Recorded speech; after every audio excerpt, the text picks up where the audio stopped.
What if the most dangerous psychological disorder on earth isn't depression, anxiety, or psychopathy? What if the true sickness is being completely normal? What if the person sitting next to you who does everything right, goes to work, and follows every rule is actually suffering from a severe hidden brain condition? In psychology, we are trained to look at the outcast, the rebel, or the criminal as the one with the pathology, but master psychoanalysts looked at the world in reverse.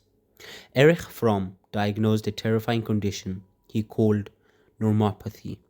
A normopath is someone who is so violently, aggressively well adjusted to an insane society that they completely lose their own mind to fit in.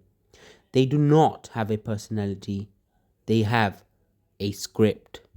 Carl Jung took this a step further, calling it Massenwahn, the madness of the masses.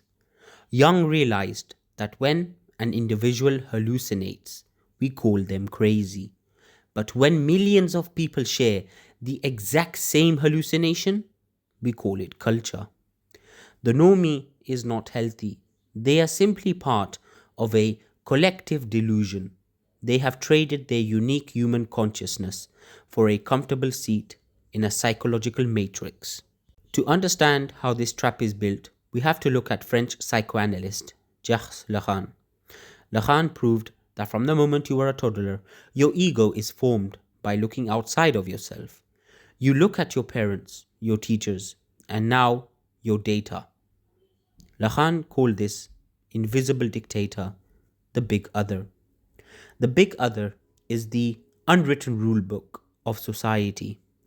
It tells you what car to buy, what aesthetic to follow, what to love, and what to hate.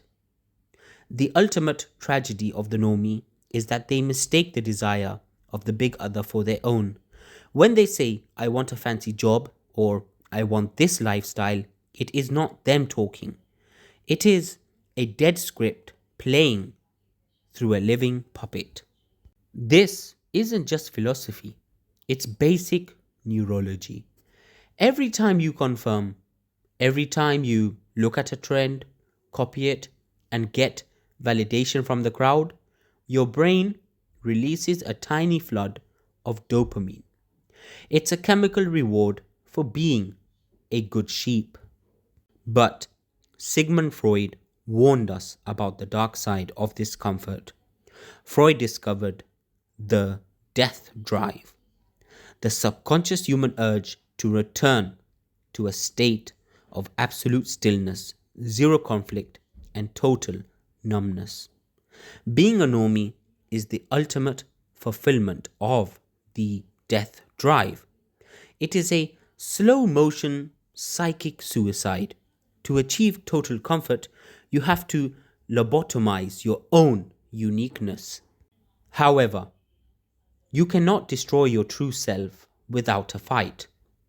Jung discovered that whenever you force yourself into the normie box, you take all your chaotic, creative, wild, and dangerous instincts and bury them into the unconscious. He called this the shadow. The normie pretends their shadow doesn't exist. They lock it in a dark basement, but psychoanalysis tells us that buried trauma never dies. It rots. And it mutates into that deep, unexplainable anxiety that you may feel at 2 a.m. It mutates into modern depression. The normie is living in a constant state of eternal warfare, using all their mental energy just to keep their true self locked in the dark. This is why psychological experiments show that 75% of people will actively deny the plain truth right in front of their eyes just to agree with the crowd. We are terrified of isolation. Max Stirner called the things we worship, like public opinion, social duties, and fitting in, spooks of the mind. These spooks are imaginary ghosts that society puts in your brain so you will police yourself. The normie is a prisoner who built their own cage, locked the door, and convinced themselves that freedom is dangerous. If you are watching this right now and you have always felt like an alien looking at the world, congratulations. Your brain is not broken, it's simply fighting back. In psychoanalysis, this agonizing process is called individuation.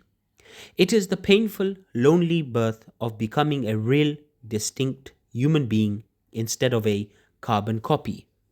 The truth is, society does not want you to wake up. A population of perfectly predictable, hyper obedient nomopaths is incredibly easy to manage, monetize, and of course control. The moment you start thinking for yourself, you become a dangerous variable in their system. But once you realize that the rules, the trends, and the expectations are just ghosts created to keep you compliant, the whole script completely loses its power over you. You stop playing a character written by someone else and you finally start existing. I leave you with one final question to sit with.